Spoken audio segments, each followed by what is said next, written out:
جس علاج کو آج مہنگے کلینکس میں کرایا جا رہا ہے، وہ علاج نبی پاک صلی اللہ علیہ وسلم نے سادگی کے ساتھ ہمیں سمجھایا ہے، سکھایا ہے۔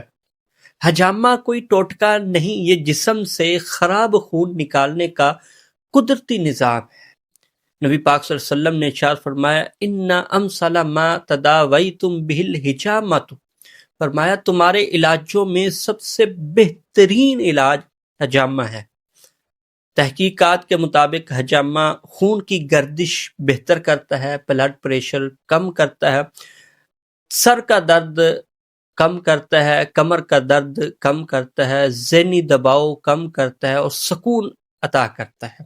یہی وجہ ہے کہ غیر مسلم ڈاکٹر بھی آج حجامے کو مان رہے ہیں اور اپنا علاج کرا رہے ہیں۔ مستند حجامہ کرنے والے سے آپ حجامہ کروائیں، اور جب کمزوری ہو جسم میں تو اس وقت ہرگز نہ کروائیں حجامہ، اور اس سے حجامہ جب کروائیں تو نیت یہ رکھیں کہ اللہ اس سے شفا عطا فرما دے گا۔ اللہ تعالی ہمیں سنت پر چلنے کی توفیق عطا فرمائے اور اس میں شفا عطا فرمائے، ہمیں جسمانی روحانی صحت عطا فرمائے، آمین یا رب العالمین۔